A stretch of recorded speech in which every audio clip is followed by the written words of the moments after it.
In the early 1960s, the movers and shakers of San Antonio planned the grandest fiesta ever to celebrate the city's 250th birthday. They called it HemisFair. After a 5-year flurry of preparation, on April 6, 1968, HemisFair welcomed the world for this birthday bash, which lasted half a year. It was a little jewel of a fair, and Governor John Connally pronounced it the most exciting 92 acres in Texas. It was just an occasion to say, world, here we are, and we are special and different. HemisFair visitors had a bird's-eye view of the grounds from the Swiss Skyride, strolled above the crowds on elevated walkways, floated the canals, mini monorailed to and through the many pavilions, or simply joined the throng at ground level, weaving amongst the many fabulous sculptures and cascading fountains punctuating the grounds. Water ski performances on a tiny lake at the foot of the Tower of the Americas provided a cool rest. The 43-second ride up the tower in a glass-fronted elevator was a tummy grabber, and the observation deck allowed our first panoramic view of the city from on high. HemisFair, originally conceived to be a fair of the Americas, gained status as a World's Fair with the participation of 20-some nations whose pavilions, exhibits, restaurants, and boutiques truly provided a confluence of civilizations. Local delicacies gained international favor, and foreign foods were in turn savored by local folks. Without a doubt, the single most memorable feature at HemisFair was the performance of the Flying Indians, Los Voladores. Cutting-edge films premiered, puppets entertained the very young and the very adult. Latin American folk art and some of Europe's finest artwork were there to behold. Strolling bands and performers seemed to be everywhere at once, and Fiesta Island provided thrills and chills. World Fair groupies came, and some stayed. The city gained a much-needed civic center, a grand federal courthouse, a museum of Texan cultures, and a theater for the performing arts crowned with Juan O'Gorman's magnificent mosaic mural. A river extension project reinvigorated the central city, paving the way for a booming tourist industry. And a hotel was built in record time and in a most extraordinary fashion. It was romantic, picturesque.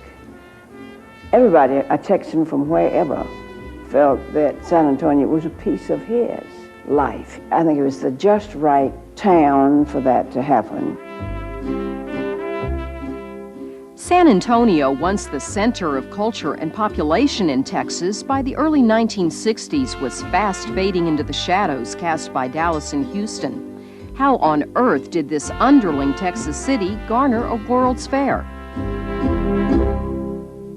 That was a tremendous undertaking for a city our size at that particular time. I think we were a city in doldrums. Realizing that San Antonio could use an economic boost, local businessman Jerome Harris suggested a World's Fair and then coined the name HemisFair. Then Henry B. Gonzalez got elected to Congress. The first Hispanic in the history of Barry County to go to Congress. And he worked out a 20th century plan for the 20th district. That plan included a Fair of the Americas to help his hometown find a place in the sun. Congressman Gonzalez called upon his friend Bill Sinkin to get the ball rolling. I said, well, Henry, what do we do at a fair? He said, that's going to be your problem. I'll help you get the money. You get the ideas. And Bill Sinkin, to me, had the vision for the fair. Top businessmen and contributors formed an executive board which met every Tuesday morning for nearly 5 years and never lacked a quorum. In short, community businesses, large and small, got behind the fair with great enthusiasm. However, a lot of money had to be raised. To begin, Marshall Steves formed a plan and generated $6.5 million. He got it underwritten so quickly. record time. It was very easy to sell to me in those days because I thought this was an underwriting, not a gift. It was 1963. There was much to accomplish and only 5 years in which to organize a major fair. O'Neill Ford was the first architect on the project, but was later fired. Bill Sinkin invited his architect friend Allison Peary to work on a site plan. I said, swell, where's it going to be? Well, we don't know yet. Well, who's going to be in it? Well, we don't know yet. Well, what's it going to be about? Well, we don't know yet. And besides that, he wanted right away, at Henry Gonzalez's insistence, to go to Central America and drum up enthusiasm for the fair. So Al Peary, in turn, invited his friend Frank Duane to produce a pamphlet, a brochure, something to present to the heads of state in Central America. It was Friday. They needed it by Monday. Basically, I had nothing to go on. It was a trade fair. It was a fair for the New World alone. That was about it. It didn't have a location. It certainly didn't have a budget. So I do the copy. And a page here, 2 sentences for this. It takes overnight, but all night. Bill Sinkin and Mayor Walter McAllister visited 5 Central American countries and returned with assurances of participation from all 5. We thought we had a great trip, and within 60 days after we had returned, there were 4 presidents gone, deposed, fired, and we were left with one, Costa Rica. So our trip there wasn't particularly fruitful. Carlos Fryman, one of the first staff members hired to work in international relations, was housed in a tiny space at La Villita with Richard Miller, coordinator of exhibits. We used to share the restroom as our office, you know, because there was no other place to be seated. And we used to share the John, obviously, covered, and that's what we had as an office for a long while. Other creative people were brought in from throughout the country to tackle the job of generating ideas and themes. Sherry Wagner was hired to plan youth participation in the fair with Project Y. But soon after I arrived, it was evident that there were so many needs and not very many people. So my job quickly morphed into many different things. Until a site was selected for the fair, the creative team marked time by working on thematic concepts, a logo, and El Abrazo, a monthly magazine. It was a brochure for corporate participants, national participants. It was one of those glossy, elegant, the rhetoric things. It wasn't really about anything. It was full of promises. Now site selection becomes paramount. Several suburban locations were touted. The strongest pressures came from people who wanted it right downtown in order to do 2 things, to renew a part of downtown and to help vitalize the downtown for the future. A 92-acre area just south of San Antonio's downtown was identified. A neighborhood of mixed ethnicity with some very grand homes, but many falling into disrepair. Congressman Henry B. Gonzalez decided it would be a good urban renewal project. At that time, our downtown was getting to be in a pretty sad shape, and urban renewal played a crucial part. They secured that 90 acres quicker than any land they ever got before. But there was a lot of controversy over the old houses, and a tremendous preservation effort was mounted. It was my first conscious time of really seeing an urban renewal project. And I didn't quite understand until that time that they really were removing people for this place. So it became, to me, and many of the young people working on the staff, we were passionately, totally devoted to trying to save every one of the buildings that we could possibly save. Screenwriter Claude Stanish was born and raised in that neighborhood. I think the house behind me belonged to the Cush family, and the Cushes were sort of relatives of ours, belonged to the same parish I did, St. Michael's Parish. It was a Polish parish that was almost there where the Tower of the America now stands. Stanish's family lived right across the street from St. Michael's Church. So I had to be very careful because the priest was always sitting on the front porch watching what we did. The area around St. Michael's Church was kind of an enclave, a Polish enclave, but there were other ethnic people living close by, Hispanics and Germans, and even some Czechs. Sister Alexandrine, born Mary Elizabeth Janice, lived in a house between Wyoming and North Street, both of which are long gone. Everybody was friendly and they were cooperative and cared about each other. And I think that this is what has made my life so rich, because I was exposed to all of these cultures. My whole youth and childhood was spent in the Hemisphere area itself. I was actually born at home in a house that is located where the Institute of Texas Cultures is. Someone at one point in time said that, well, I think, you know, the Hemisphere was good because it got rid of a slum area. Well, this is the furthest from the truth. The area around the Hemisphere, the houses and the homes that were around Hemisphere, the businesses and the church and the so forth, were all good quality working family homes and residences. But as time went on in our neighborhood, the owners died and renters didn't take care of their houses, and so they got to be very run down. When Hemisphere was about to come to pass, the examiners came to inspect our house, and they couldn't believe that it was 50 years old because it was in such excellent shape, and they said it was good for another 50. But that certainly didn't help my mother, because she had planned to die there. It didn't make things any easier for her to know that it was going to be knocked down. I think the attitude of the majority of the people who being relocated was favorable. Of course, there were a couple of exceptions to that, and understandably so.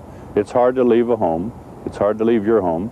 My uncle was Frank Tudus, and he was the last holdout in the Hemisphere area when they were trying to build a Hemisphere. It was April the 6th of '65 at about 2 o'clock. We were all in the kitchen at my uncle's house, and we heard the glass break in the door, and Sheriff Hawk and 5 of his deputies and the news media came in, and the sheriff told my uncle exactly why he was there, and that they were here to take him out of the house. And my uncle, the first thing my uncle said was to wait a minute, that he wanted to play his French harp, and he played May the Good Lord Bless and Keep You.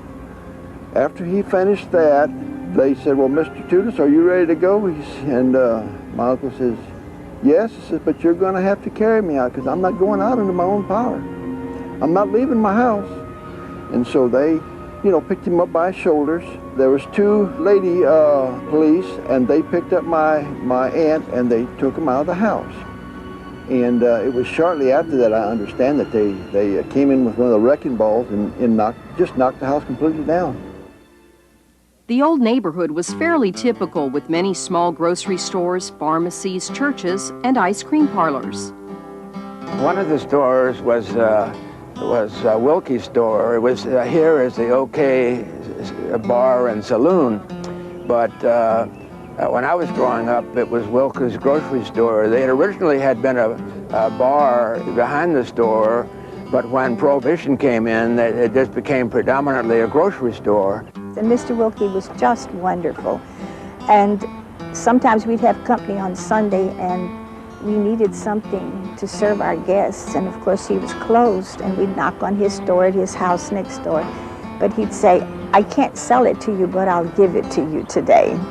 My father owned Waits's grocery store on Goliad Street. And we moved into the store when I was 6 years old.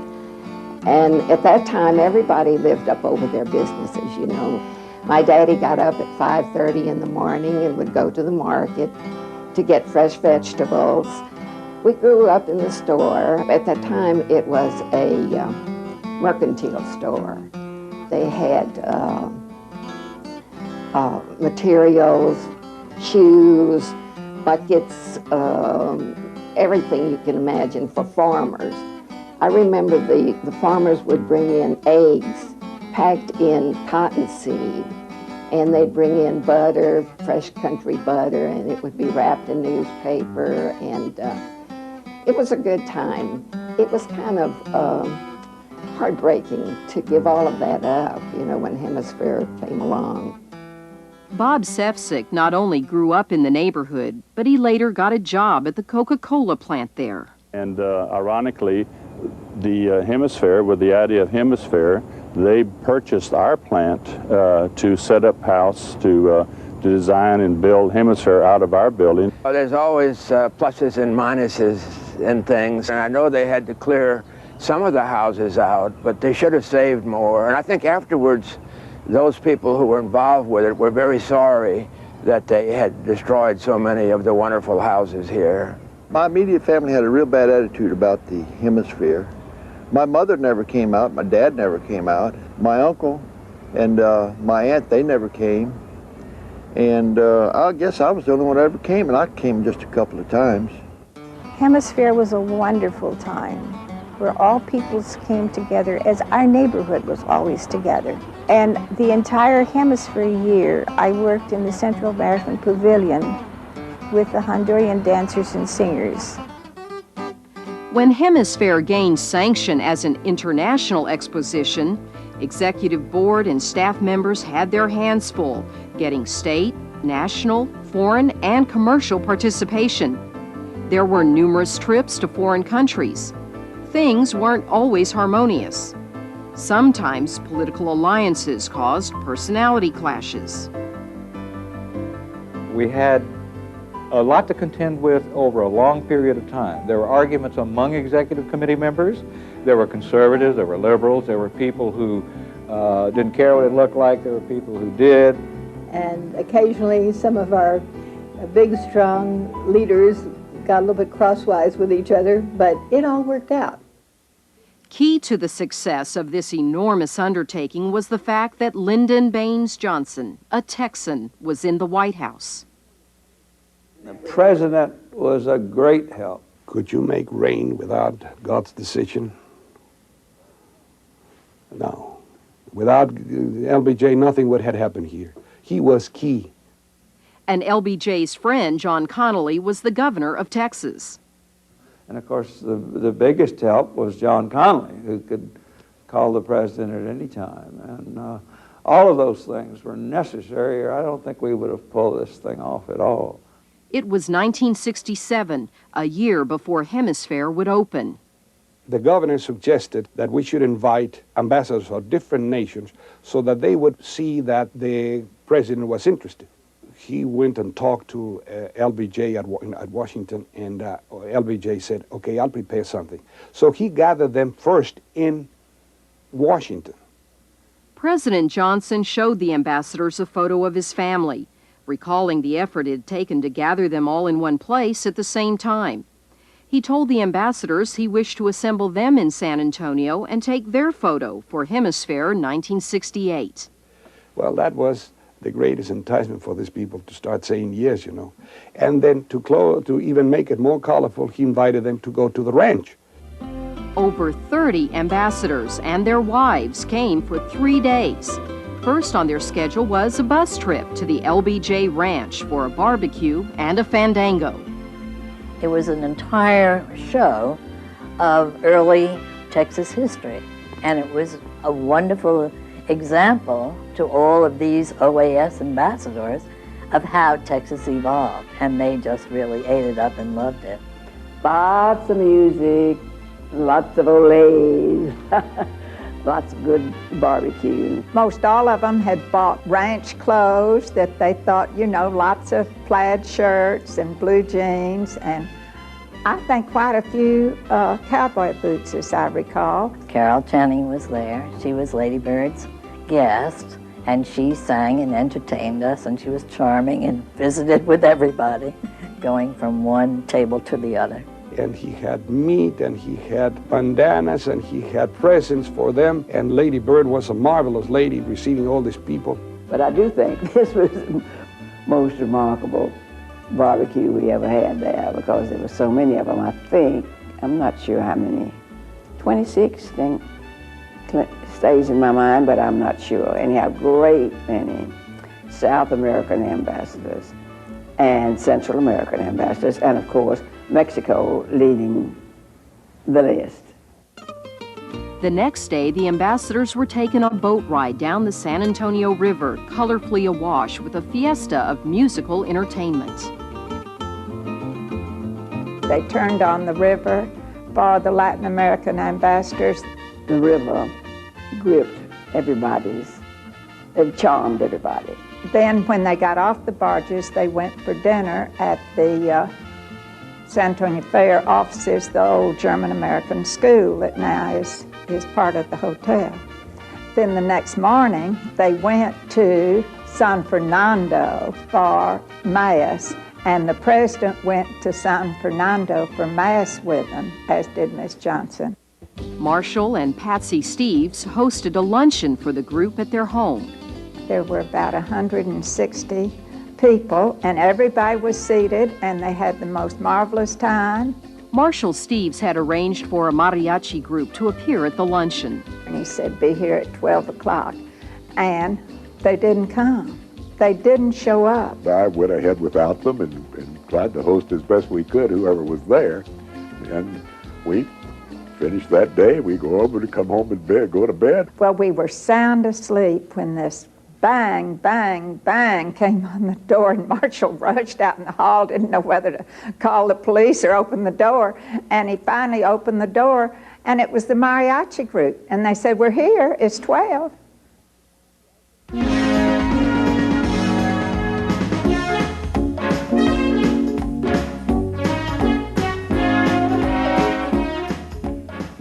Once we had a site, then we were on firmer ground. But still, it wasn't smooth sailing.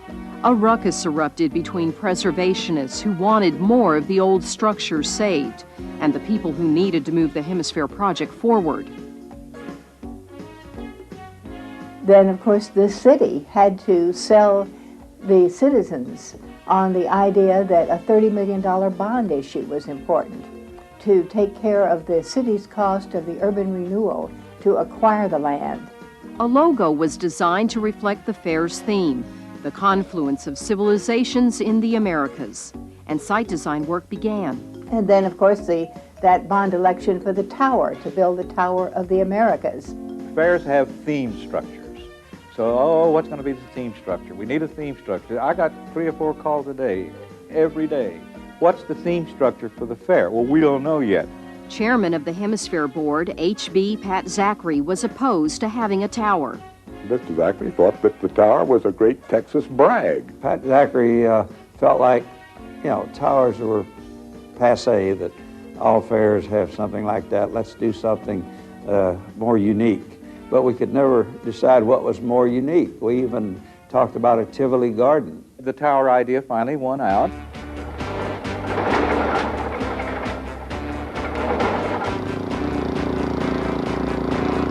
O'Neill Ford's architectural firm received the design contract for the Tower of the Americas. Boone Powell became Ford's point man on the tower, and the firms of Lyda and Lott were selected for the construction. People came from all over to watch them raise that inch by inch by inch and take it to the top. We built the tower, we put the house around it, and we're lifting it up through a series of lifts, and got it about halfway up when some of the cables broke, and it was very fearful that it was going to fall completely to the bottom, and it did get sort of cattywampus and stayed about maybe a third from the ground without slamming down to the ground. And then we called in cranes from all over the state to come in and help lift that thing back in place. They had a big old sign on the side of the tower, which was raised in place after being built on the ground, Lyda-Lott. And they were about 8 to 10 weeks behind schedule at one point, and the thing was going up, and it said Lyda-Lott. And the standard phrase around town was, yeah, they light a lot. We would drive down every day to watch the progress as they raised the restaurant up to the top. It was quite exciting. We thought that was pretty cool for 1967. Mayor McAllister was so proud of the tower, he had the whole town celebrating when the top house reached the top. All of the air raid sirens, all of the fire trucks, people honking, everything as it reached the top. The mayor insisted the city council ride up with him in the construction elevator and, of course, invited the media people. Lila Cockrell was the only woman in the group. I was not just real excited about going up in the construction elevator to begin with. Halfway up, the elevator just stopped. I mean, stopped. And so we all started looking around, and there was a television crew that was with us, so they started filming. And so I made this kind of silly remark, well, I guess if we're going to be on television, I better try to look brave. That was repeated on the television show that night. The experts predicted that 7 million people would come for the fair, but where would they stay? San Antonio never needed that much hotel space before. One staff member spent 2 years trying to get a hotel chain to build a hotel for Hemisphere. You can't believe what boondocks San Antonio was thought of as being in the minds of everybody else in the world. Not to us, of course. We were the capital of North Mexico. We've been here since forever. Hilton wouldn't touch it. Marriott wouldn't touch it. None of the hotel chains had it. Down in San Antonio, are you kidding? A major hotel? No way. About a year before the fair opened, Mr. Zachary said, I'll build it. Everybody in the construction industry said it couldn't be done. And he put those rooms together out on the south side of town, and when they came in by truck, they had the furniture in them, the telephones in them, the beds were made, and they just put a big old gadget on top of them that looked like a helicopter with the blade sideways, and it fell up in the top of it. He flew it into place, and a little guy would run in and cable it up. He'd set it down and bolt it in place and go with it next to him. They'd bring another room in about every 25 and 30 minutes. Kind of looked like a kid building out a building block. The superstructure took them longer to build than it did to put the rooms up. The hotel was just boom, up, just like that. The hotel was built in 202 days. It was the greatest success and achievement that Zachary did. It was really a popular spectator sport in San Antonio at the time. Between the tower and Zachary's Hotel was another less exciting but nonetheless very important construction project. The city had held another bond election for a badly needed civic center, arena, theater, and an extension of the river into this complex. Parking was a major concern for the fair, but a serendipitous solution appeared. We were blessed with the fact that I-37 was completed from the north and completed from the south, but still the separation between them about where the dome is now. And so we had all that area that the state owned that we could use for parking. 2 other major permanent buildings were getting off the ground, the state of Texas and United States pavilions. Governor Conley was a frequent visitor to the site during this phase, checking on the progress. However, on one of these visits, he was not recognized by the guard and was stopped at the gate. And so I was the only one left that with any authority. And I came down, the minute I saw the governor's with that #1 plate, I said, let him in, let him in. Of particular interest to the governor was the Texas Pavilion. So many of his high hopes, and it came to be mine too, were tied up in the Institute of Texas Cultures. Governor Connolly wanted the Texas Pavilion to be super. And he hired good architects. And sent them all to Mexico City to see the Museum of Anthropology. And he said, I want everybody to go down there and look at that thing and come back and make my pavilion as exciting as that. It was essentially a very innovative design known as an earth berm design. I had never been introduced to that bit of architecture before.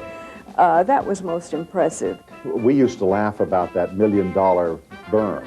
They called it a berm, and today I look at it and I think it was architecturally really very attractive. That inverted pyramid that the building sits in, and then this $1 million mound of dirt. The only way they could do that was to haul it in. Well, all of the folks there called it the beached whale, because instead of water, you had part of it in the earth, and the rest of it was above, and it looked like a beached whale for a while. And then the rains came. As I recall, there was a great deal of rain. I think the month of February that year, it rained 22 out of 28 days. You know, it started raining in January, and it just looked like it was never going to stop raining, and that was when all the fair was having to be completed, and trucks were breaking down and getting stuck, and all sorts of things. And they were just working right through this, paving in the rain. I had to get across Alamo Street, which was totally unpaved at that point, and it was solid mud. The pace was fast and furious, and amazingly, some say miraculously, Hemisphere was taking shape. The whole of San Antonio were hosts for this fair. It wasn't just the people working there, it was the whole city. And in light of that, obviously we had to be hospitable and invite people into restaurant situations where in the 60s that had not been as open and healthy a climate. We had segregation, and we felt that Hemisphere was not going to be successful unless we had some form of integration in the city. And we had restaurants that were all segregated. The South at that time had vertical integration. You could walk in, a black could, to get a cup of coffee or eat a sandwich, but he'd have to stand, he couldn't sit. At our house one night, we had a meeting and said we ought to try to integrate the restaurants on Broadway. And we each took a restaurant. And we told them the story. Look, you've got to integrate. We're having a World's Fair. We can't bring people in from all over the world and show discrimination against a particular group of people on account of their race. It just won't work. And when the day came, it happened.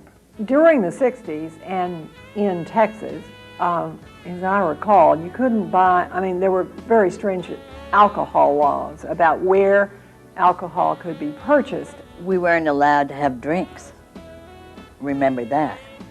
So that had to be solved because we could not be a World's Fair and not serve drinks. That was too provincial. And if you wanted a drink, you brown bagged it. You put your bottle in a brown bag, surreptitious way you put your liquor in a glass and drank it, which is really out of sync with the rest of the country if you're going to have a fair.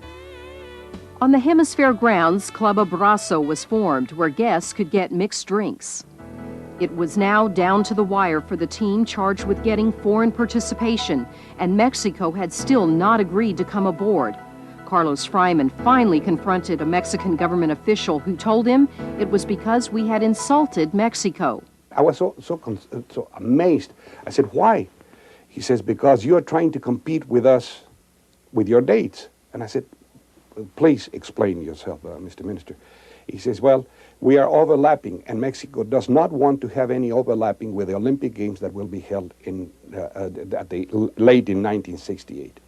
So either you change your dates, or Mexico will not participate. God, I felt so disheartened because we had been working for 3 years. The dates were changed, and Mexico was a major presence at the fair.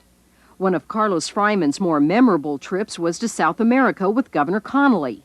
And you know that he was being received almost like a head of state, because in Venezuela they received him with 18 cannon shots, you understand, which is not something that happens every day. While in Brazil, they received tragic news about a Texas campus shooting. And I received a call, and they said that somebody had been shooting at the University of Texas, if you remember. And from the tower of the University of Texas, somebody had been shooting. The number of casualties increased, and Governor Connolly hastened back to Texas. That 1966 tragedy only set the stage for another, as 1968 arrived and San Antonio was preparing for opening day of Hemisphere. 1968 was a year right out of hell. It was, there were so many hideous, tragic things that happened that stained our country. Our nation was in turmoil over the Vietnam War, and Lyndon Baines Johnson announced he would not seek a second term as president. Then, just 2 days before Hemisphere was to open, Martin Luther King was assassinated. It caused a lot of political unrest in the country, and there were tensions, people were worried, and the president, who otherwise I'm sure would have been here, did not feel he should leave Washington at that time. What do we do now? How do we go on? How do we gather up this angry, scared country and say, we are going on and we will learn from this, but we are not going to let it defeat us. Of course, right away for me, there was the question, shall I go on or not?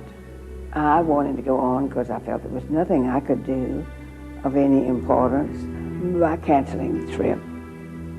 And I'm glad I went on because it's a glorious memory. That was always one of the rather strange things about Hemisphere, is that here in the midst of this security and the national tragedy, and then we're putting on this cheerful world event. And so it was that mixture that made for a very interesting dynamic. But there was so much to do and so much to keep going and so little time that you just kept charging along. We were on a critical path schedule that had April the 6th of 1968 as our opening date. The big bulldozer was time, the time clock. You had to get ready to open. And I just could not probably cover all of the panic meetings we had. In addition to the increased security necessitated by the assassination of Martin Luther King, there were rumors of other potential crises, a civil rights demonstration, threats to blow up the tower. I mean, there were so many worrisome moments when we didn't know whether it was actually going to be a fair. And so the opening of the fair was probably the most exciting time for me. It finally made it. Everything was clean and bright and new, and the sun was just coming up, and it was really impressive to see everything in its pristine condition.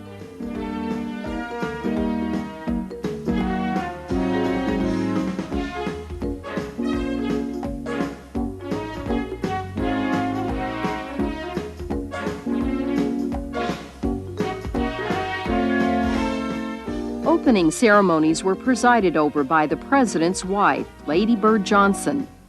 And my memories are mostly just a montage of bands and flags and banners and speeches and familiar faces. It was a rat-a-tat-tat bombshell of a day, but you could recognize so many great achievements in it. And I remember very well the day, I mean, I can even remember the bridge I was walking across at the fair the day that it struck me. This is it. I mean, we have opened it. This is the fair. It was just so exciting. Everybody was just, we'd finally gotten the fair open. We were doing our jobs. It was a perfect day. Opening day was filled with formal ceremonies. Officials and honorary guests scurried through the day, which culminated with an evening gala at the newly constructed Theater for the Performing Arts. The Tobin family did the opening opera performance of Don Carlo with the San Antonio Symphony, and all of the singers were from the Met. I had never seen Don Carlo, and I understand this was the first performance. And Bob Tobin, Robert Tobin, who else was sort of the official host, at least he greeted me, and he had on that most splendid of costumes for a man, white tie and tails, and he was just the right height to carry it off well. And I had on a flowing yellow chiffon evening dress, one of my favorites, that fell from the shoulders and just floated after me. The distinguished guests were all invited to this performance, and they were all wearing full evening clothes. And these blades were dressed by the best designers in the world. I remember that I had a good friend in New York who knew about this opera here, so she sent me a Seal Chapman dress to wear. And I still have that dress. And then there was this one fascinating figure I saw rather out of the corner of my eye, and she had on this rather ethereal gray costume, and she was a very interesting looking woman. She was the artist Georgia O'Keeffe, who had been helping Alexander Gerard complete his exhibit. The fact of the matter is I think they went straight from work, because we were working 20-hour days to get ready. The opera, Don Carlo, was lengthy, but the clever organizers of this gala planned a long intermission for a dinner in the new Civic Center. We stopped for the most wonderful buffet prepared by Rosemary, where this enormous crowd, which must have been, gosh, in the thousands, was somehow fed gracefully and elegantly. And it was quite an extravaganza, especially for a laid-back, not country town, but we were not quite the large city. And she just went all out. She imported food from all over the country. We had an enormous buffet of 12 tables, each one holding the same food. The most honored guest we had there, besides the Governor Conley, Mrs. Conley, and the other dignitaries, was Lady Bird Johnson. We didn't have enough help to keep all those lines filled constantly. So who comes through number 4 buffet line but Lady Bird? And just as she got up there, and one of the chafing dishes she came to was empty. Oh, to this day I can see that empty chafing dish. I'm sure she doesn't remember it. Eleanor Johnson, wearing her protocol hat, escorted Lady Bird to the powder room and offered to hold her purse. Well, the Secret Service woman accompanying us sprang forward and grabbed the purse. I guess she thought, this was a security issue. It was an amazing combination of bringing you back from this fairy tale wonderland of Hemisphere to the severe reality of the times. We were all absolutely gorgeously garbed, beautifully jeweled, and exhausted. It went on and on and on. It did go on a good long time. It was quite a night. I think it was not over till 2 in the morning. So it was like a glorious plus day.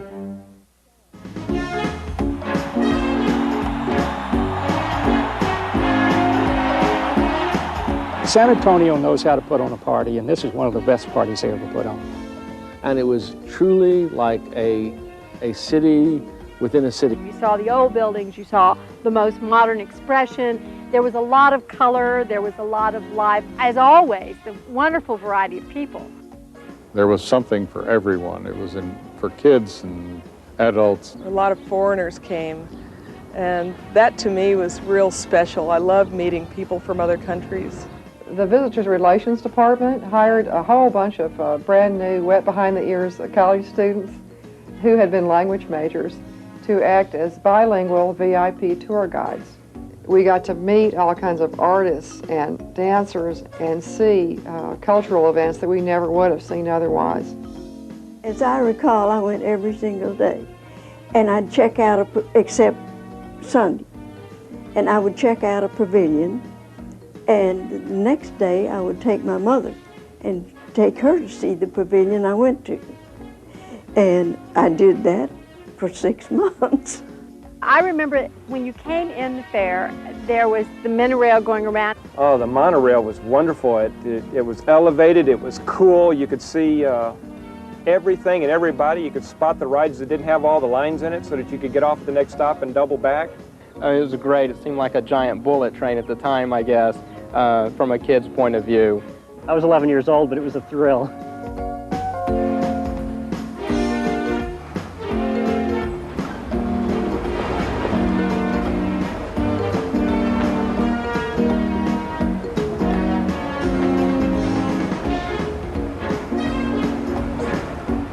In 1968, I was 11 years old, and my cousin visited from Florida, and she and I got to go downtown to Hemisphere on the bus by ourselves, and we thought we were just really hot stuff.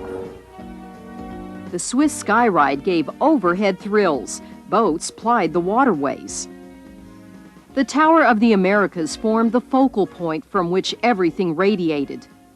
They wanted this fair to be about the importance of the arts in our daily lives and in the importance of the arts within a city and within a culture. Credit for the astounding number and variety of sculptures at Hemisphere goes to Gilbert Denman.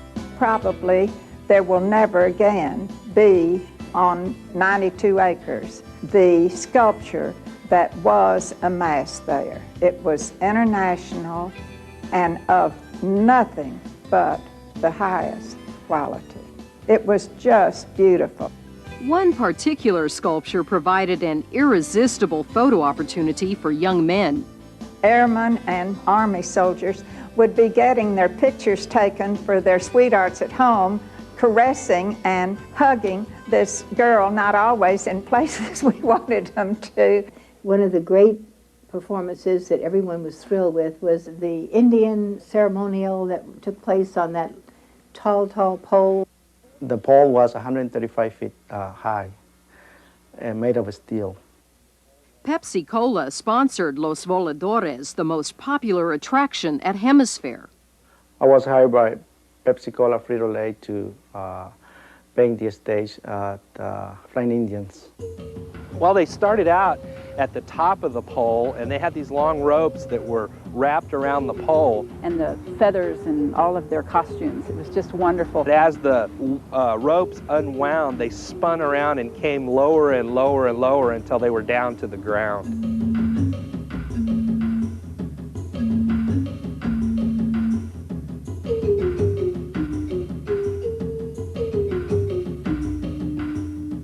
I remember all the crowds just standing there looking at them and in amazement at what they would do and how they could do that.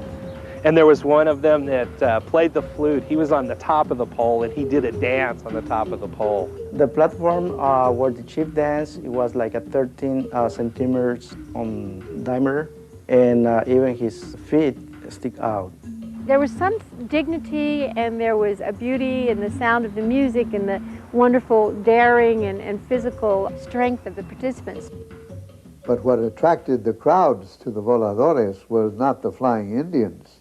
It was the fact that they had a bare-breasted beauty who was sacrificed 3 or 4 times a day. That was the attraction. I'd never seen anything like that, and during part of the ceremony they brought out, I guess, what was the ceremonial virgin for the ceremony, and she took her top off. And I was 7 years old, so my mom immediately covered my eyes and said, "Oh, don't look at this." And but I do remember that the Indians, it was very exciting watching them do the performance. But anyway, I didn't see the second half of the performance. Carol Canty visited the fair frequently with her 5 little boys. They were absolutely fascinated when they did the mock sacrifice. An oft-told story circulated about the Voladores and their religious ritual for the dedication of the pole to ensure its safety. When they're going to install a pole, they have to kill a chicken and put from the head and put the blood on the side where the pole is going to be. As far as the fair corporation was concerned, we didn't want any chickens killed. It's their belief, and if you don't do it, they don't dance, they don't perform. They were not going to put on the show if they couldn't do that. And finally, I think an agreement was reached. But as the story goes, the night before the pole was placed in the hole, the Indians performed their ritual unnoticed. The Voladores' performance could be viewed from the Tower of the Americas. Of course, we went up in the tower. Everybody does that. I think I walked up once, early on. And the elevator was pretty exciting. I think I remember that I didn't want to be by that window. I didn't mind being in the back that time. And then, of course, getting up on the top, feeling the air blowing through your hair and seeing how tall it was and looking down and seeing that all these people looked like nothing but ants. The water ski lake looked tiny from the observation deck. Oh, that was fabulous. The water ski show was really a daredevil thing because it was such a small pool and they really turned those boats very quickly and you were always waiting for something to happen and it never did.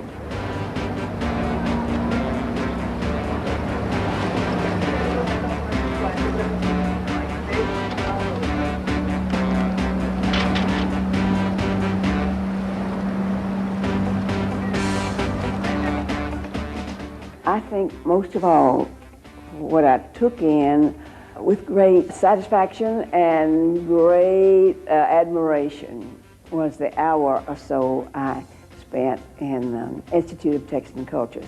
It was created as the Institute of Texan Cultures, but it was called the Texas Pavilion. John Conley and Henderson Shuffler gave us a jewel of footsteps in the past leading to the future. It's unique. It was, by the way, the largest pavilion in the fair. The Institute, as envisioned by Henderson Shuffler, would be a place to celebrate the lives of ordinary people with diverse national origins who settled Texas. He said, I don't want to start a museum. I don't want a depository of artifacts. I want a statement of people's background. It's interesting. This was his idea back in the late 60s, which is an idea that now is the cutting edge idea in the museum world. After all, they had 9 months, essentially, give or take, to create what is now the Institute, including the building. It was the first time I'd ever seen a multimedia show, a show where more than one type of media was used to make the show. And the first time I sat down in the Dome and saw that show, I was just swept away with the ideas and the beauty of it. This was early showbiz, really. It was spectacular on that level, even from the entrance coming in.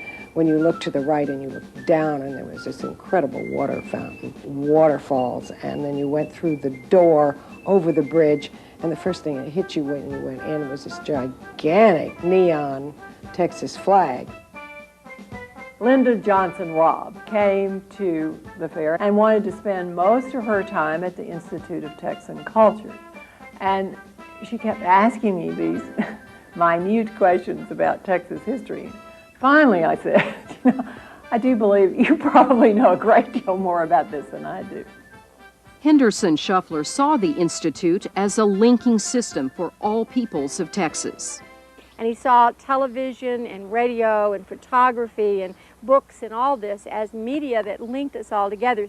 And that's how KLRN, the fledgling educational TV station which was operating out of Cambridge Elementary School, got moved into the Texas Pavilion. For KLRN, it was also a move from black and white transmission into the world of color TV. Color was brand new in the mid-60s, and here we were, a modest little educational television station, and we were going to get color before Austin did, so we were pretty thrilled about it. It was literally almost an around-the-clock process of getting all that equipment installed and up and operational, because we were up against the deadline of April 6, 1968. It absolutely had to be in and operational. So no, from my standpoint, it went pretty smoothly.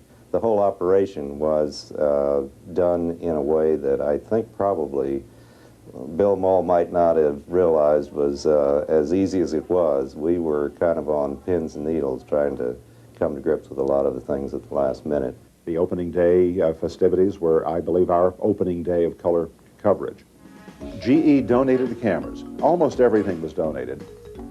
And right away, on opening day, KLRN began producing a daily show from the fairgrounds. KLRN was doing a live show noon to 12:30. But we recorded it and then subsequently distributed it to about 18 other public television stations around the country, as far away as Hawaii. And we thought that was pretty tall cotton to be sending images from San Antonio and the Hemisphere around the world. And we had some wonderful talent coming through San Antonio in those days. It was done more or less in the Johnny Carson format. There was an audience that was normally tried to be rounded up just ahead of showtime from people that were attending Hemisphere. I was just on it briefly as wearing my yellow coat. Then I went to work for KLRN the day Hemisphere closed. Joanne Winnick came from Wisconsin to work at Hemisphere and never left, but she had no connection with KLRN at that time. My closest brush with KLRN in those early days of the fair were seeing the people with the microphones and the cameras on the berm at the Institute of Texan Cultures.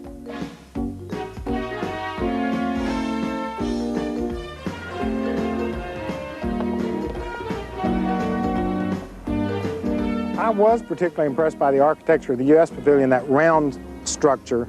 I mean, I've been living in San Antonio. Things were square.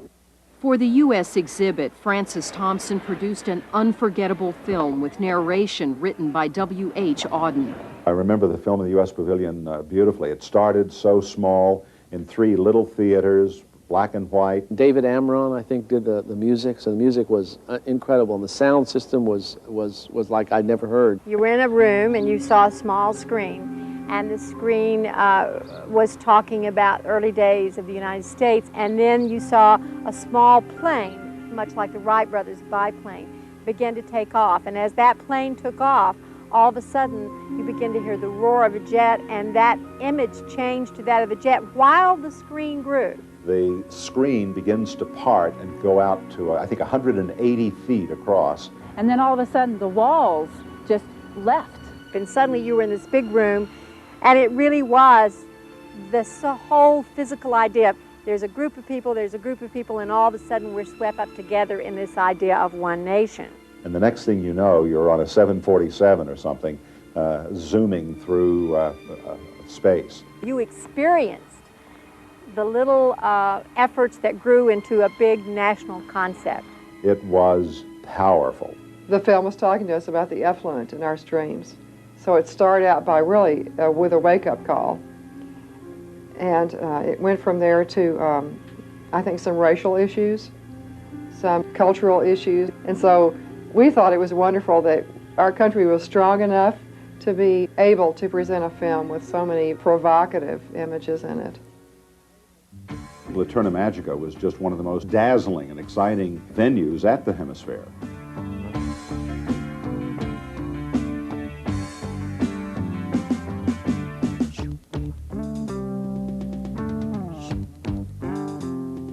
It was the first time that I had ever seen a film experience where the actors literally stepped out of the film. You're showing the film on a screen that is vertically latticed, and you see these actors burst through the screen in 3-dimension, full life action, and then pop back. And in this Beethoven Hall, where they had it, it was in 3 segments, parts 1, 2, and 3. And you could only come in and see one segment at a time, so you had to go in 3 different times to see the entire production. The Czechoslovakian pavilion, the Czech designer Josef Svoboda designed it, and it's probably been an influence on me the rest of my life.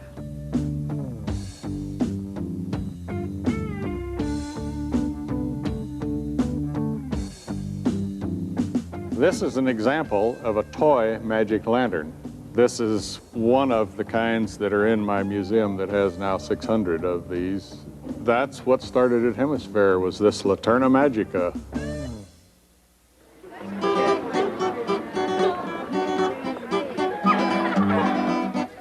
I remember the fountains, the beautiful fountain that was almost like what we would have thought as a Sputnik kind of thing, and it just burst with water all over, and it was beautiful. But I remember a few times it was down because kids put soap in it.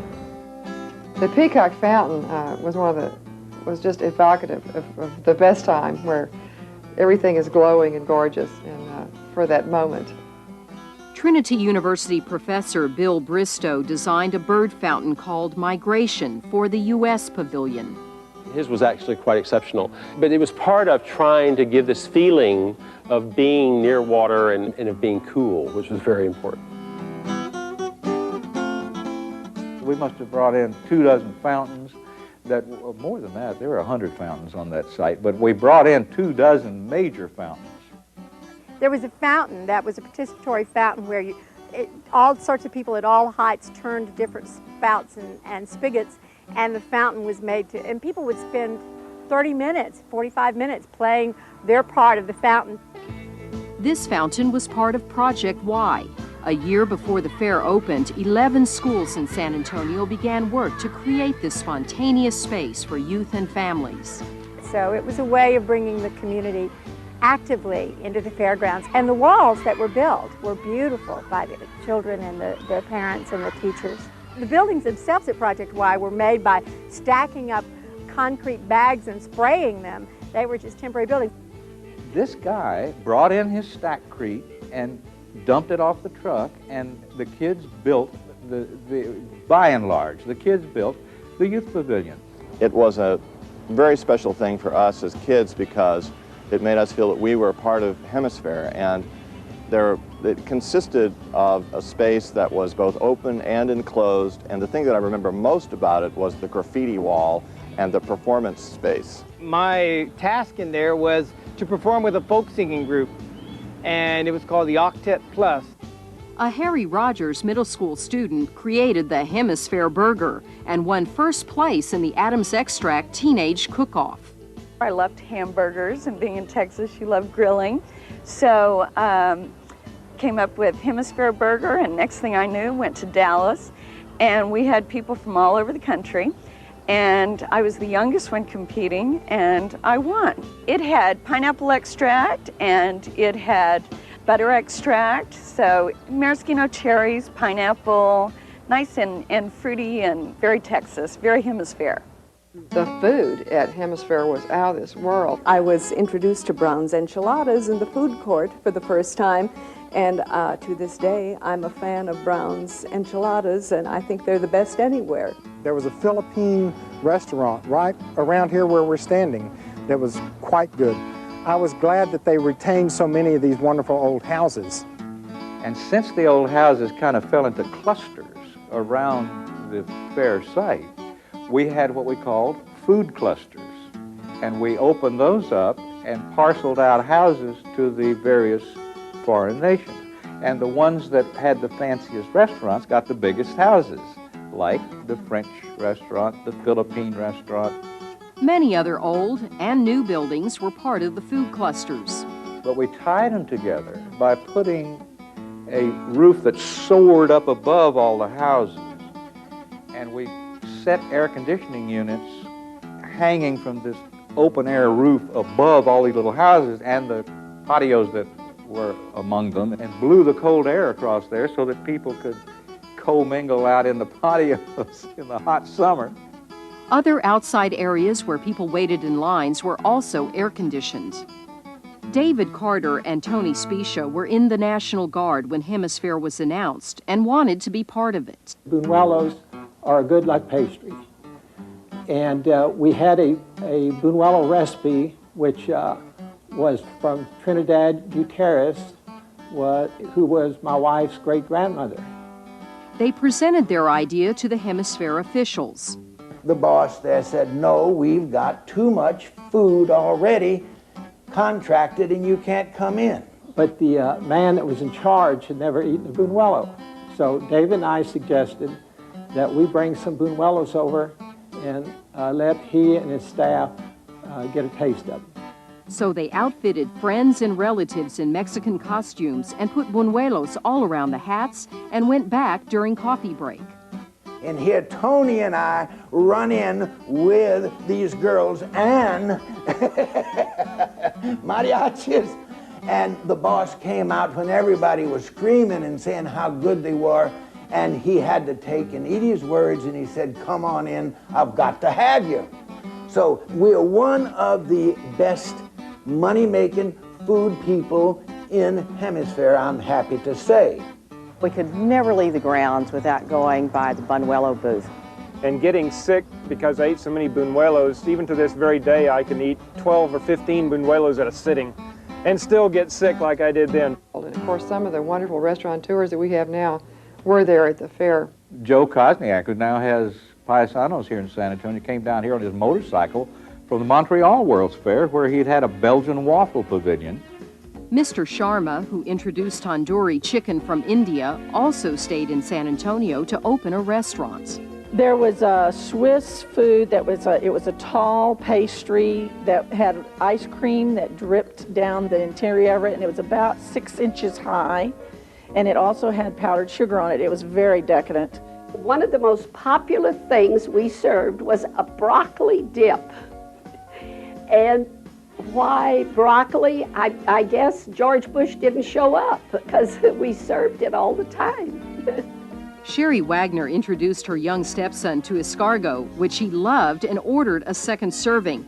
But when he was told it was snails, he protested. And he looked at me and said, yuck, you mean you fed me snails? How horrible. And he told me, a grown man now, he said, I will assure you I have never had escargot again.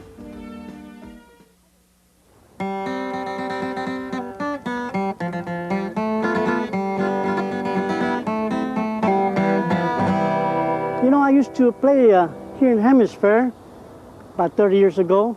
Many San Antonio performers had jobs at Hemisphere, and if you had the time and the money, you could see the era's top entertainers.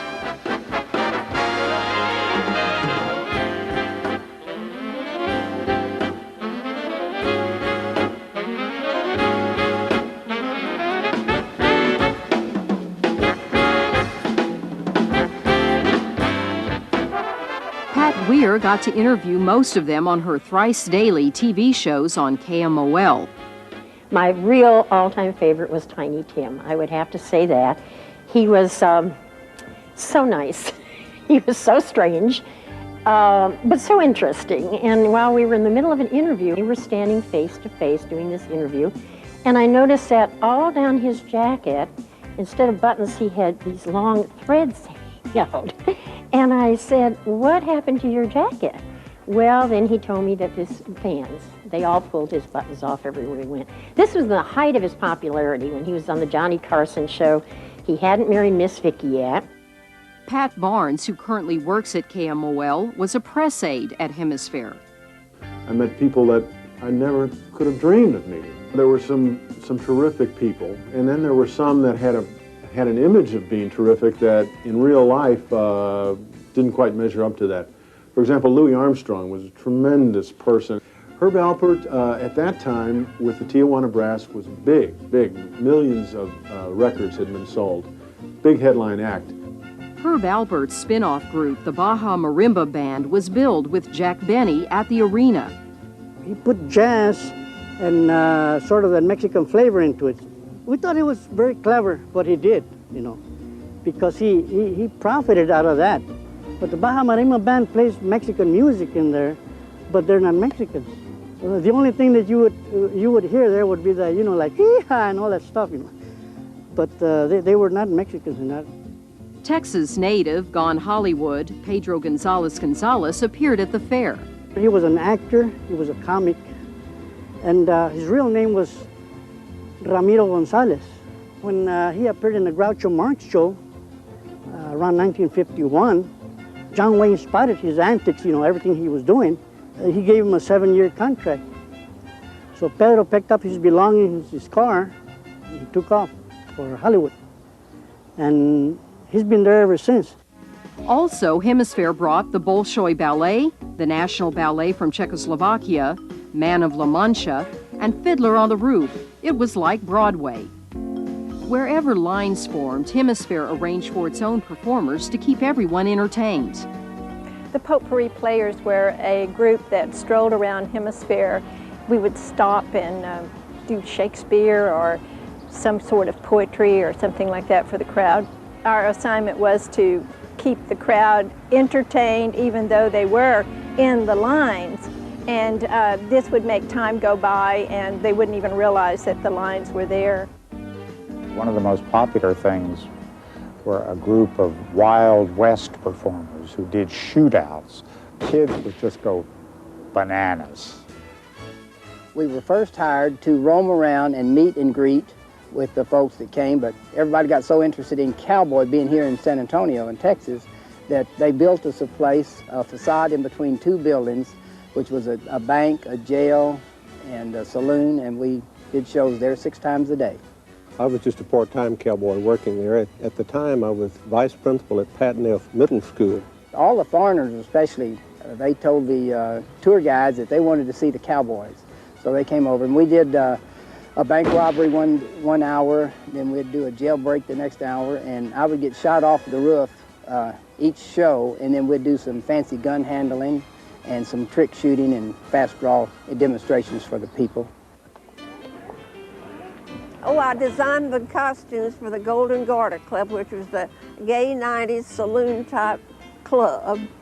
There were 12 men that invested, like Red McCombs and Norman Harwell and Austin Hemphill and Angela Drosis, and I can't remember the rest of them, but I had to please all of them and their wives, which was quite a headache, but it was fun.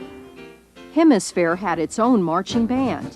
The vision of the band, you know, just tooling away in this red-hot summer with a smile on their faces and marching forward, it was just wonderful. And they were everywhere. They were, I mean, it was just like a wonderful cartoon sometimes. We played marches, patriotic music, jazz, Dixieland music, popular music. We had a library of about 700 numbers. And they played the national anthem of every country represented at the fair. It was very demanding physically. Some of the folks that started with us didn't make it past a week. They just weren't up to it. Little did they know the FBI considered them to be great shields for the dignitaries they paraded around the grounds. We didn't realize all that time that we made such good shields, but that was just another talent that we had developed, I guess. But we got a big kick out of that.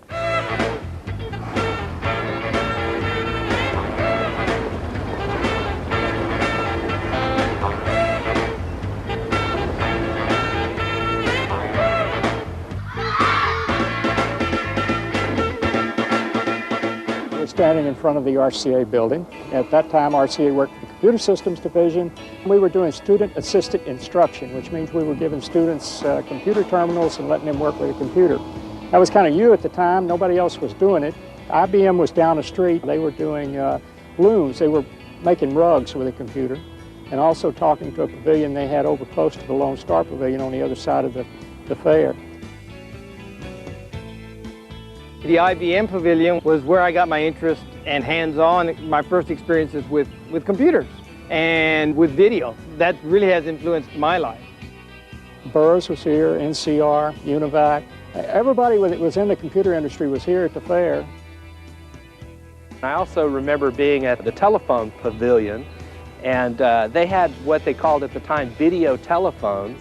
And I got to talk to another kid in Canada, and it was just thrilling to take a part of this technology. And at that time, the video that explained it claimed that by the 90s, we would all have video telephones. Well, not quite yet. The Ford Pavilion was really neat because they had car parts that had music coming out of them, and they had different parts that were made into instruments. And it was really fun. We came to Hemisphere a whole lot because we had a lot of relatives and friends from all over that came to see it, and we were proud to get to show it. And so on one of my trips I saw something about campfire days, and I thought, well, if they can have campfire girls, we should be able to have Baptist Girls Auxiliary Day too. It took speedy action, but approximately 1,400 girls came from around the world.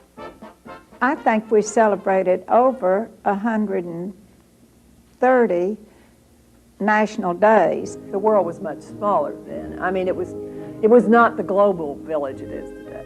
So there were more individual differences you really had to address. Customs, and it was very important that you didn't tread on somebody's very perceived way of things should be done. When somebody would come in my home, I'd give them the great abrazo. Well, I didn't know you didn't do that with Japanese. I gave this guy this great abrazo, and I think he went home to take a bath. I remember particularly when the King of Norway came. This was, of course, for the Norway's Day. And he was outfitted in a tweed jacket that one could wear in Lapland. It was Fiesta Week, and someone thought it would be a good idea to have our King Antonio meet King Olaf of Norway. His English was absolutely perfect. And here came our King of Fiesta in his royal blue outfit, be-medaled, I mean really be-medaled, and be-plumed with his high hat and so forth and so on, shaking hands with King Olaf. And they were introduced, this is our King of Fiesta. And King Olaf, you could see his startled look on his face. What do you mean, a king, you know? Until we explained it to him. It was really a hilarious moment. The Alamo Heights Choir was on hand for many celebrations. They sang the national anthem of every country at the fair. The Chinese anthem was the hardest to learn because we had to learn it phonetically. And it was very important that we learned it precisely or we would be saying something very different than what we intended. And Hemisphere was right on the cutting edge of talking about the confluence of civilizations. We begin to look at diversity. We begin to see, hey, maybe there's strength in diversity. Maybe it's not so important to have everything conform to one idea. And the great variety of foreign pavilions played a key role in fulfilling the fair's theme, confluence of civilizations in the Americas. The Korean War was still in our memories, but the Korean pavilion was very well received. The Mexican pavilion was just wonderful. With its onyx floors and the big giant heads and the sculpture and the art it brought was just incredible. I remember the giant Olmec head. That was really exciting to me. I seem to remember it being bigger, but I guess I was smaller then. And Island Stage was an unusual feature of the Mexican pavilion. About 4 times a day you could see some of the best artists from Mexico performing there. Then the Mexicans decided also to bring a restaurant, and it was a fabulous restaurant, by the way. You could have everything there. It was expensive as you don't know what. They had a lot of glass. I mean, so you could watch all the action going by on the walkways and all. But the first time I ever ate there, and this full mariachi band came out, and when they started playing full tilt and the glass started shaking, I thought, this is it. I've really gotten into it now. One of our favorite venues for taking the VIPs was the Spanish Pavilion, because there were just one troupe after another of the professional flamenco dancers from Spain coming in. And also it was nice and cool in there. Marianne Noonan Guerra was practically a full-time volunteer at the Spanish Pavilion. We planned and had all of the parties that were sponsored by the Spanish. And it was wonderful because they had all the color and music and excitement and the spirit that you see not only in the Spanish but in the Mexicans. I mean, there was a wonderful excitement about the Spanish pavilion, as there was the Mexican pavilion. The estudiantinas came from the universities, and they wore these cloaks with the ribbons all on them. And they sing, they entertain. The ambassador gave a party for the estudiantinas, and the girls from Mexico, and I wish you could have seen them dance. Even the Marquesa got out there with everybody. You can't imagine until you see all of these twirling students with their ribbons and the girls from Mexico with their beautiful gowns. It was wonderful, and I don't think anyone thought of, oh, those awful Spaniards, they Cortez this and Cortez. Wasn't that at all. It was a glorious celebration, really. Mrs. Guerra found herself involved in all sorts of hosting situations. The French ambassador arrived for the celebration at the French pavilion, but his baggage didn't, so she was enlisted to find a tuxedo. However, the hotel misplaced it. He called me at home. He said, Marianne, this is Charles. Where are my clothes? He said, I don't have any clothes to put on. I said, oh, Lord, leave your phone open. And that was when I got on the phone to the manager of the Hilton, who was, I think I really did terrify him, because they started sending the men around to rooms, and of course they were right there, and Charles got there on time. Young James Reevely chauffeured Mayor McAllister for all the special functions. I remember particularly the French Pavilion, when they had their opening, it was champagne and caviar and lots of red sashes, and it was a big deal. And here I was, this basically still kid from the south side of San Antonio, and I'm walking around, and he was not the sort of person to say, you wait at the car. It was, come on inside, son, let's have a good time. Catherine Dupuy and Charles Chambron single-handedly got Prince Rainier and Princess Grace to come, which was wonderful. There was a flurry of excitement when we heard that the Princess Grace of Monaco was coming to visit. Everybody who had a friend within 40 miles called them up and told them, oh, guess who's coming to see us today, Princess Grace of Monaco.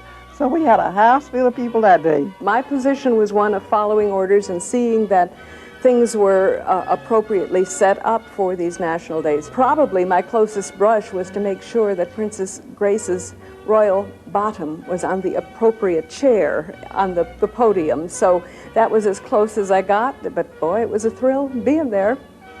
Donna Whirl and her hubby got invited to a reception for this royal pair. She was beautiful and gracious, and everybody was just clamoring around her to try to meet her. And here I looked over, and the prince was in the background. No one was paying any attention to him, so I went over and talked to him, and he was just the sweetest thing. Princess Grace, Shirley Temple Black, Lady Bird, and Nellie Connolly were 4 of the many famous people who visited the Women's Pavilion. It was built through the efforts of an enterprising group of women who generated memberships at $10 each, and with the generous assistance of H.B. Zachary. We had some 12,000 members by the time it was fair was over, you know. Every state in the Union and 7 foreign countries. The Women's Pavilion was truly a collaborative work. Ceramic tiles with board members' handprints can be found on the building. They were done by Ethel Wilson Harris, who was a curate at San Jose Mission. The top women in the military were honored at the fair.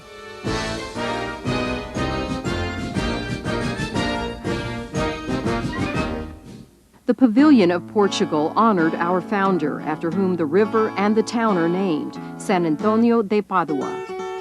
If you're familiar with the St. Anthony statue on the river, that was given at the time of the fair. Well, I remember the exhibitions pavilion where these great masterworks were brought from the Prado in Madrid, Spain, and from the Louvre in Paris, France. The exhibition came by ship from Spain to Galveston, and there was a convoy from HemisFair who went down to meet the ship. All kinds of sirens blaring and lights flashing. It was really marvelous. With the Spanish treasures were their curators. They were curators that not only came with the material, but stayed with the material. They were here throughout the exhibition. The 6-month course of Hemisphere never did run smoothly. In the 2nd month of operation, the fair went broke and another underwriting was generated. I understand that between Zachary and Tom Frost, they wrote a check for $600,000 or so, and that's what made the fair continue. Then, in June, Robert Kennedy was assassinated just 2 months after Martin Luther King. We were all just sort of reeling like the rest of the nation when Robert Kennedy was assassinated. We stood around the U.S. Pavilion quite a bit because the flags were lowered to half-mast. It was a very somber day. And then, of course, there was concern that there would be rioting or unrest, and that led to even more security when people were at the fair. And President Johnson came down to celebrate the July 4th weekend with us at Hemisphere. Well, I well remember the president coming, of course. We were so expectant and delighted to have the president coming. And so we were all there, you know, but very much aware that on the roof of our building, there were these Secret Service officers with drawn guns. You know, it really made an impression. And the Secret Service, who took the important people and put them behind other people, put me right behind LBJ. And I was petrified because I thought, oh goodness, if they miss him, they'll get me. President Johnson's family joined him that day. Each pavilion they planned to visit had a strict schedule and very tight security. The outstanding Alexander Gerard collection of folk art was a must-see on Lady Bird's list. I'd seen his things for years and years. And of course, this was a super collection of rare and splendid things and peasant articles used in a simple home. Richard Rosen, manager of the Gerard exhibit, received word that Lady Bird had arrived. He dashed out the exit, which was adjoining the entrance. Lady Bird was coming up the ramp, and so I just jumped across the railing so I could be there to greet her. That was my job. And before I hit the ground, 2 Secret Servicemen, one had me by one arm, the other had me by the other arm, and they both had me plastered against the back of the building. And I think it finally, when they all arrived, it finally took Marshal Steves or somebody like Pixworth, one of the heads, to finally say, yes, he really does work here, you can let him go. That was my experience. It was kind of scary. Even the cowboys got a shakedown. And a couple of folks came up and said, take your guns off. I didn't know who they were. And I said, what do you mean? He said, take your guns off right now. I said, what do you mean take my guns off? Because we were used to wearing them everywhere. He said, take your guns off, and showed me his badge. He was Secret Service. On TV, you see the black suits and the sunglasses and all, and here one of these guys is talking to you and saying, don't make any quick moves. There's someone watching me as I talk to you, and we want you to get rid of your guns, and so we definitely did. It was September 15th, just 3 weeks from the closing date, when the monorail crashed. And the governor called me and said, Carlos, there's something has happened with the monorail, so you better go and check. And I went to see what had happened, and it had a crash. And there was a lady who died there. It fell on the water, and it was a very sad scene. I was very moved by the fact that all of the airmen from Lackland Air Force Base who were attending the fair that day just immediately knew what to do. They kind of moved back, the folks back, so that the little ambulance vehicle could get to the people. It was just a bad day. And, you wonder why those things happen, but it did. And so October 6th arrived, and Hemisphere was over. And when it was over, it was just as though you closed the book. It was just, we had made so many new friends from all over the world. Towards the end, when we were all saying goodbye to each other, we all had a tremendous sense of accomplishment. When will we ever see the Bolshoi and Bob Hope and who knows who all right here on our stage in a 6-month period? The gates were locked and the keys given to Mayor McAllister. I walked back to my office, I think the next day or a day or so later after I rested up, and I found out that my office was locked. The city did that because they wanted to be sure all of the assets of the fairground were protected. It was the city's responsibility now. The city owned the site. During cleanup and teardown, some of the sculptures were mistaken for, well, certainly not something to save. One by Anthony Caro, which was a pipe sculpture that was painted a kind of light blue, and it was picked up by a garbage truck. The other missing sculpture was very large, rectangular, and black. No one could find this Tony Smith sculpture. No one. It didn't look like much to the guys who were charged with tearing a lot of this stuff down in a hurry. And they took it, torched it up, and converted these wonderful rectangular spaces to ice chests and used them. Later, it was reconstructed and now rests on the grounds of the McNay Museum. Well, the amazing thing now, 30 years later, is looking back and seeing Hemisphere really did change the entire course of this city. But was Hemisphere a success? Well, first of all, Hemisphere did not make money. It lost money. It was no secret then. It is no secret now. There were economic problems at Hemisphere all along. The reason why the fair lost money is they didn't have the attendance that we expected to have. We really didn't advertise the fair in the early stages. But I don't think anybody was sitting in New York saying, oh, I've got to go see that.